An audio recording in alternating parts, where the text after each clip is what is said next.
I think one of the key things is tonight I will focus in on that, some tools for children to communicate their needs. But actually, it's part of a much wider approach and a much wider mission. And that is, as you said, the default for most provisions, not just schools, but other provisions, is a default to control and command. And I think that's a really good way of describing it, where we use primarily, it would look very similar to 100 years ago. The difference probably is that the sticks are not real sticks anymore. They're just different sorts of sticks. They're just different sorts of sanctions. And the carrots have probably changed a bit in the last 100 years. The carrots are probably more along the lines of extra computer time. I was talking to one school recently where they give children the equivalent of money, but in kind of chits and points, which they can then collect stuff for. And I did think, in the world which is so materialistic, do we really want to educate children to want even more stuff? Or do we want children to be able to have the skills to be pro-social and work and get along with other people, and want to do that? And I suppose that's our mission, is to look at equipping an education provision which equips children with the skills to be able to manage pro-socially, and the motivation to want to do so, and the skills of empathy. And I think it fits in so well with a values-led education. I see on many school websites the words respect and include, and I go to many schools where their behaviour policies, and I don't really even like the word behaviour, but their policies on supporting children are very far from inclusive and very far from respectful, with children that are trapped in a cycle of punishment with detention, detention, detention. In fact, I visited a school last year. It was a school that we weren't working with yet, and we've begun to work with, where there was one lad who'd had something like 365 detentions that year. And it did make you wonder, had anyone thought, we don't think this is working for this child? So at the very heart, our approach is, it knits together neuroscience. My first degree was human evolutionary anatomy, and I was very interested in this wonderful part of the body. And the longer I'm in education, the longer I believe that helping young people to understand, and adults to understand about their brains, and have a language and tools to really be able to understand and communicate brain needs, is vital. It's a vital part of every school and every classroom. And I meet so many adults, as well as young people, who say, I wish I'd known about my brain so many years before, and my life might have been slightly different. So that's at the very heart of our approach, understanding the brain and having a toolkit. And I suppose it comes away from this towards helping children to understand when they manage well, when they're at their brain best, and when they struggle a bit in the classroom, or at home or in the community, and beginning to understand what's at the very heart of those struggles and what would help them to feel and do better. So I suppose at the very heart is a kind of Pam Leo. I don't know if you're familiar with Pam Leo's work, where this premise that you can't help children to do better by making them feel worse. And that's very much at the heart. So helping children to understand their brains. And part of that, as I said, is helping them to understand their needs. That's part of it. The other part is understanding neurobiology. So we knit together the neuroscience, so people to start going, oh, okay, that's why I do what I do. That's what's behind it.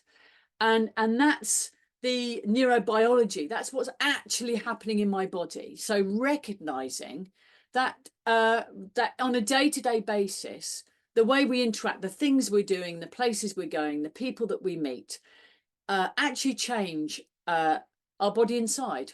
And to understand that neurobiology, I think, is really important. So neurobiology is at the very heart of it. And then the other heart, at the very heart of our approach, is coaching and coaching children. So rather than, I think what happens a lot in classrooms is we do quite a bit of, when children aren't quite managing to do what we'd love them to do, there's quite a lot of getting them back in the box, pushing them back in the box, often with a carrot or with a stick. And we hope that that carrot and stick will keep them in the box. I think with many children who lack the skills to manage and have big unmet needs, what happens very quickly is they pop back out of the box. That carrot tends to work and that stick tends to work while it's there in view, while they think about it. And while it's important to them, I meet lots of children who say, well, I don't care about the detentions, and I don't care about the points and the stickers and the prizes and the and so I think it's about recognizing that those rewards and sanctions, or carrots and sticks, can be really, really effective as a transitory, but do they really educate? And that's the bit I'm really interested in. I can see that they work on a transitory basis, but are they really effective in building skills and helping to meet unmet needs? So that's a really big principle of ours, that we recognise that the behaviourist approach seemingly looks very effective, but for how long and how sustainable is it?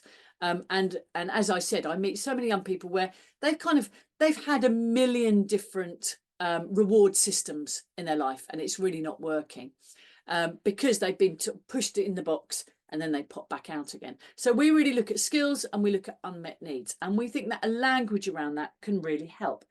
And at the very heart of that language is really looking at what happens when people don't manage, when they're struggling. What's it really about? And we say it's really about some needs, that we've all got different needs. Some of us here watching today and listening at a different date, you might have a really big need for sleep, and you can only, without sufficient sleep, you get a bit cranky. And there's other people here, maybe Sue's one of them, or maybe Helen's one of them, where you can be perfectly pleasant on a small amount of sleep. And the same with food. Some people, unless they eat really regularly during the day, they can get a bit hungry. And then other people can go for quite some time and they can be perfectly pleasant, perfectly regulated without having that food regularly during the day. So needs are at the very heart of it.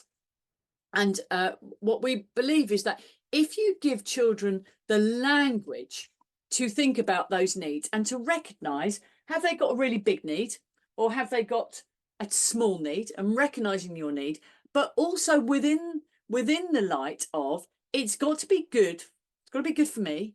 It's got to be good for you, and it's got to be good for everyone. So I'm a real believer in visual things. We have a lot of props, and the good for me, good for you, good for everyone is another important one. I want it to be good for you, but it's also really important it's good for everyone. So it's teaching children the values of empathy and the values of consideration and thinking about other people, the kind of understanding social contracts as they grow and develop, but also considering their own needs, recognizing that their own needs are really important too.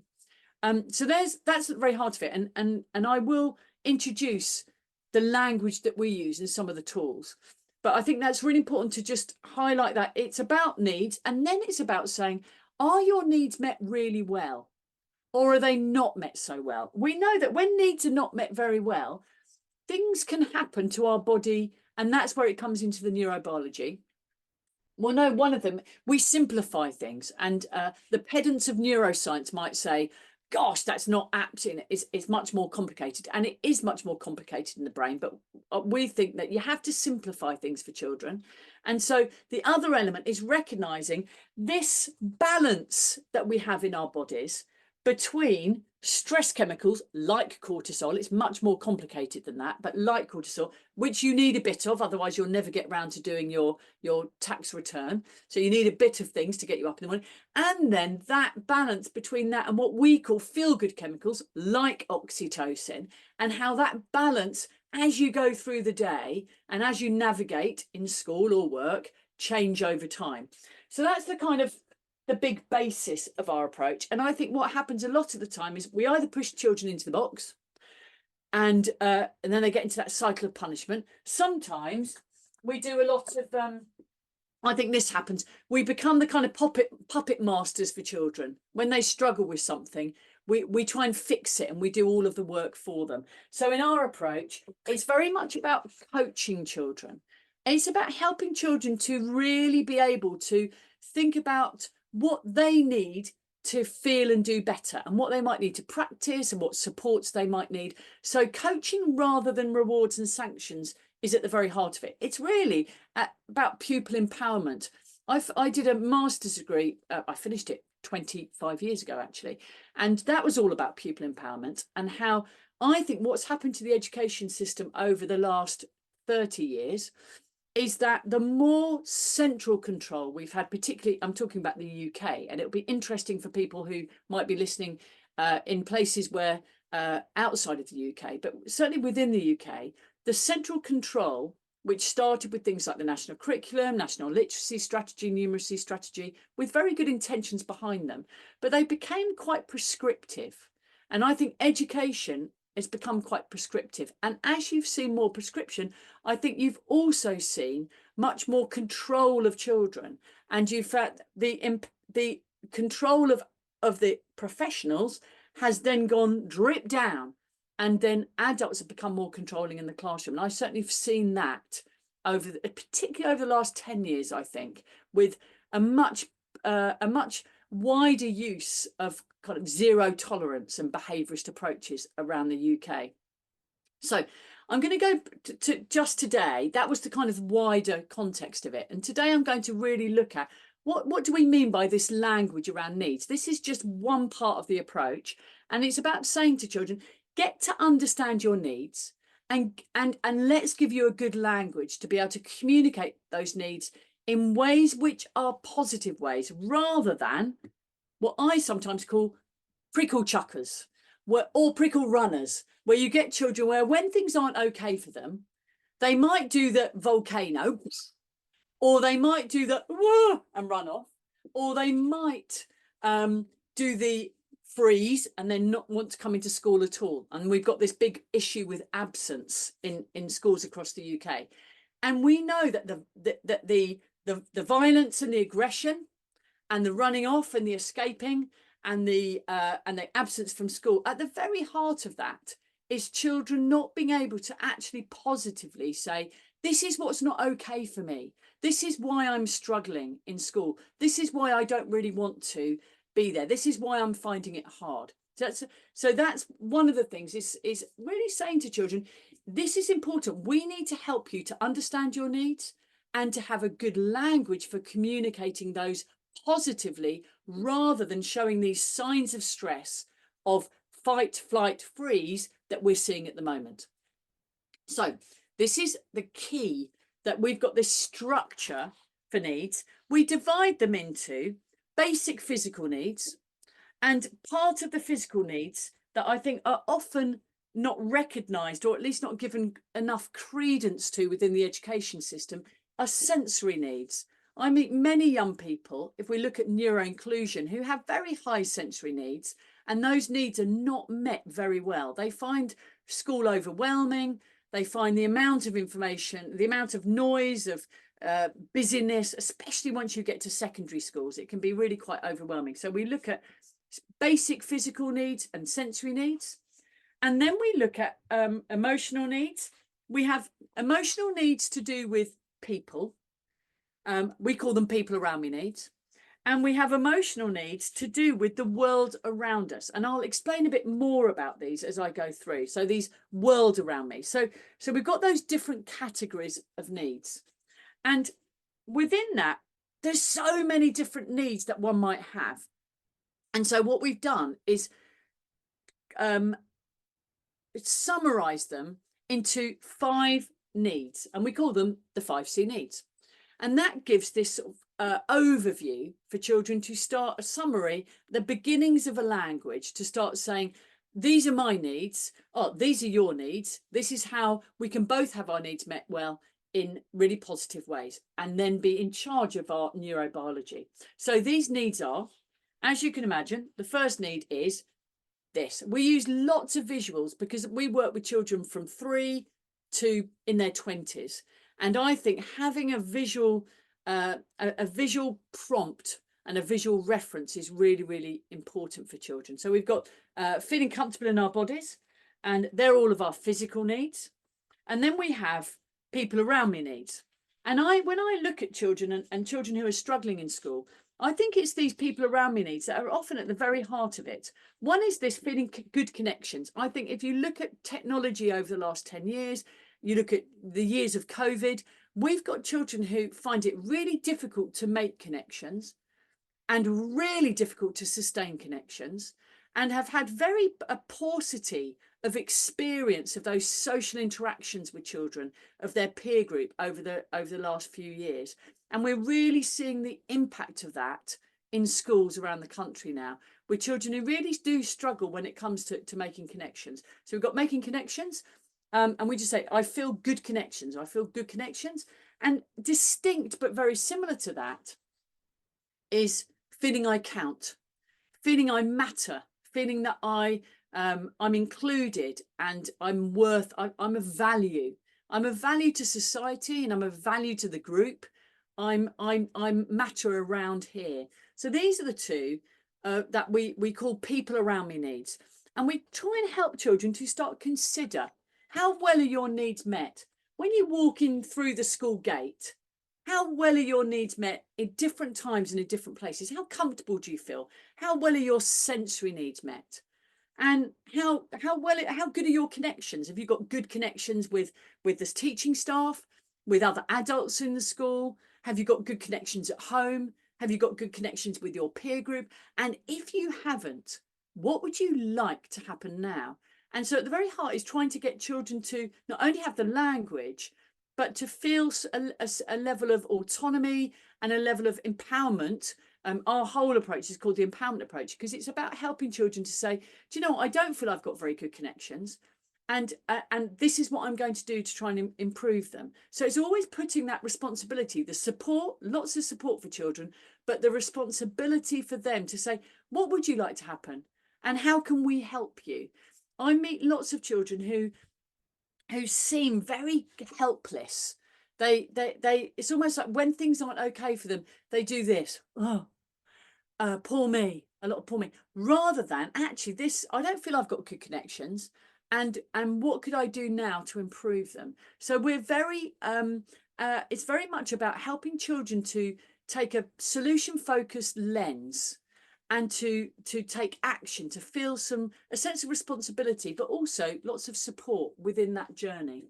So good connections, feeling they count. Again, we would say, how well do you feel you count? If 0 is, I don't feel I count at all around here. I don't think people would care at all if I wasn't here tomorrow. And if 10 is, oh my gosh, I feel such a part of this school. I feel that I'm really needed around here. I'm one of the ambassadors. I'm in the school council. I'm in the football team. I'm in the drama group. I'm in the orchestra. Oh wow, I'm really part of this. That would be 10.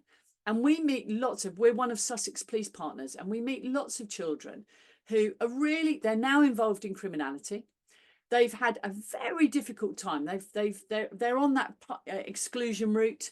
Some of them have been permanently excluded. Many of them have been suspended many times over.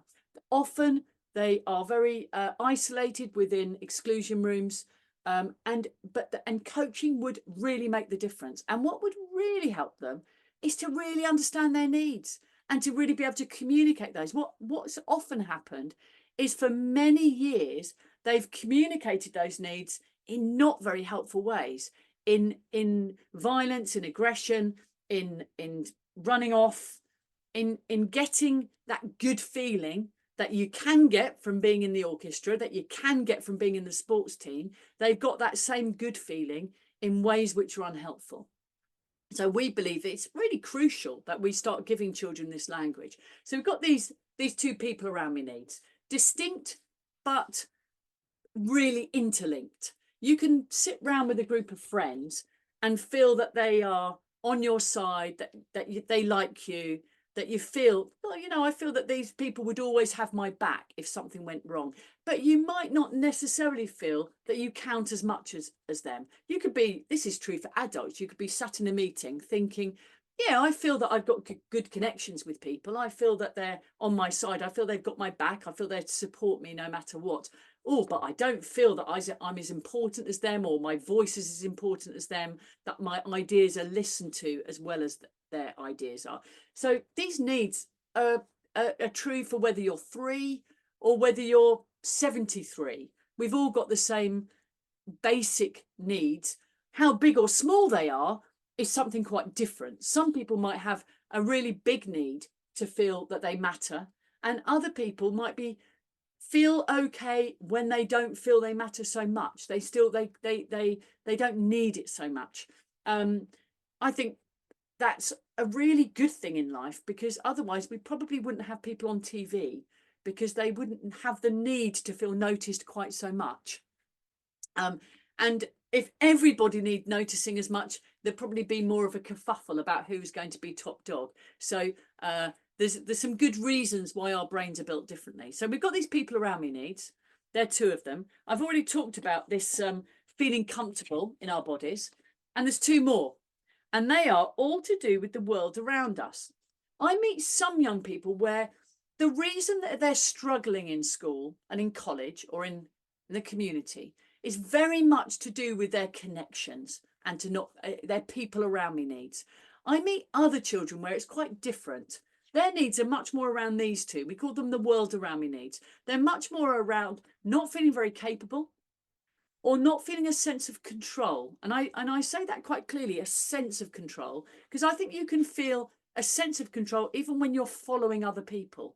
You can not have that much decision making, but really still feel a sense of control, feel that you've still got a voice, that people would listen to you if things weren't okay for you, that you could move out of the room or go and get a cup of tea. I'm sure everyone here, you might not feel the control, that you're in control, but I'm sure you feel a sense of control, that if you really needed to turn your computer off, go and get a cup of tea, use the bathroom, that you would feel that you could do that. Someone who, I meet many young people where they feel out of control because they really don't feel that they've got any control over the things that happen to them in life. So that's part of it. So feeling a sense of control and feeling capable. Again, I meet young people where when you start looking at these needs, if 0 is I really walk into school and I think I'm never going to be able to do what I'm being asked, I feel rubbish at stuff, and 10 is, oh, I don't necessarily feel I can do it easily, but I feel I'll be able to do it in the end. I've got a high level of self-efficacy. I feel I feel capable. I feel I can. I walk through the door thinking, I think I'm going to be able to do a pretty good job of these lessons today.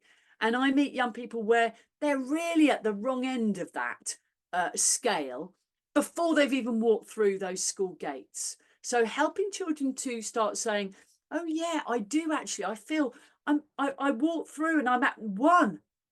And then we would say, okay, let's start making a plan. What would help you to feel more capable? What would need to happen now? So it's about getting children to take control, to feel that they've got some decision making, and to be part of that journey rather than it being done to them. I look back in my career and I remember sitting around in meetings where we did a lot of talking about what should happen to Billy or what should happen to Elizabeth. Oh, they need this and they need this, rather than talking with Billy and with Elizabeth. Oh, when you don't feel capable and it leads you to start getting really upset and screwing your work up, what would need to happen for you to feel more capable and for them to be part of that decision making? So those are the 5 C needs, and we have cards that are related to each. So for example, if we look at feeling a sense of control, there's the general feeling of control that we have as we go through life. I feel that I've got a general sense of control. There's also this feeling sure about what's expected of us, and what we're expected to be doing. I meet children where they get very confused, not sure what they're meant to be doing, and that's the thing that makes them feel a bit. So all of those they're linked to a sense of control, as is this one. feeling we're sure of what will be happening, of we know what to expect. And we definitely know that different brains have a very different need to be sure of and to be certain. So if you take some neurodifferent brains, they really need to be sure about what's happening. And they become very, very brain fear when they're not sure what's happening. And pre-visits for them and really good transition arrangements for them is crucial for them to feel this sense of control. Whereas other brains, they'll be quite fine just rocking up on the day, and they still feel a sense of control even when they weren't sure what was happening. And so we know that different brains have different needs. So if I go through those 5 now, we've got this physical one of feeling comfortable, which is both physical and sensory. And we've got lots of cards. If I go through a few of them, so I said a few of them, things like just basic physical, like hydrated regularly, regular food, getting enough sleep. We've got lots of different cards for each, being at the right temperature. We know that the brain has those needs. Not all, we haven't all got the same ones, but we've all got those basic needs. Sensory needs, things like the noise level being about okay for us. I mean, I definitely meet people where even a little bit of noise is overwhelming, whereas other people where they can manage quite a lot of noise and still feel perfectly fine. Movement is another one. Some people have much higher proprioceptive needs, and so they need a lot more movement. And other people, they can sit quite still all day and feel perfectly fine. So we help children to start understanding how big or small is your need, and can you get that need met in ways that are good for me, good for you, good for everyone? How can it be good for everyone and for you to feel good too? And then we help them to understand that it's not just a Brucey bonus when your need is met. When your need is met well, so for example, when you feel a sense of control and you feel capable, it's not just a nice thing, it does start changing your body. So it starts to release things like, we call it your dose, dopamine, oxytocin, serotonin, endorphins. There are a plethora, there are over 100 neurotransmitters. So our body is very complicated, but we try and really simplify it to something which is accessible to young brains and say, we call it your dose. So things like dopamine, when your needs are met well, it starts to be released into your system. And this is not urine, it is my feel-good chemicals. And when it's released, you start to feel pretty good. And when your needs are not met so well, something different happens. And when your needs are not met so well, things like cortisol are released. And that's not a bad thing when there's small amounts. And if you have enough of your dose, that's not too bad, because as you can see here, you start to get what we call growth stress. If you've got enough of those feel-good chemicals, and on a daily basis, you go, yeah, I feel capable. Yes, I feel a sense of control. Yes, I feel good connections. Then you can manage a bit of that stress. We call it growth stress. But which is what happens to many children, they don't feel comfortable, they don't feel in control, you end up with this constant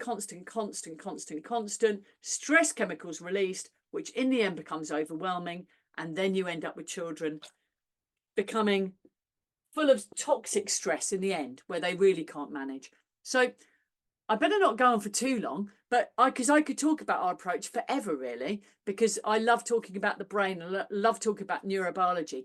But essentially, it's about giving children this language of their needs, helping them to plan how they can meet those needs well, understanding their neurobiology, recognizing we can change other people's neurobiology.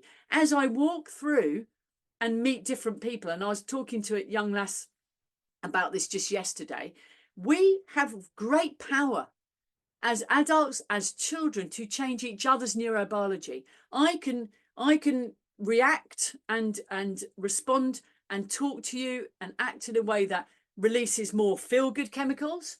I can change the levels of oxytocin in your system, or I can change the levels of cortisol in your system. So we all have the power to be very influential throughout the school day. As adults, as educators, we can change the neurobiology of our children in our classes. And as parents, we can change the neurobiology of the, and just as people walking around, we can change other people's neurobiology at the bus stop, in the shop. And I make every effort every day. I think I can change people's neurobiology for the better, or I can change it for the worse. And today I'm going to try and see how many people's neurobiology I can change for the better. So I always have a little plan that during that day, I will try and release a bit of dopamine for someone and help them to feel more capable and in control. I will try and release a bit of oxytocin in the people I meet and help them to feel good connections and feel that they've got these good connections in life and they're loved. I try and help to release a bit of serotonin in people and help them to feel important and that they matter. And I try and release a few endorphins and we can all have a belly laugh. So that is your dose. And on that one, Neil, I'll stop.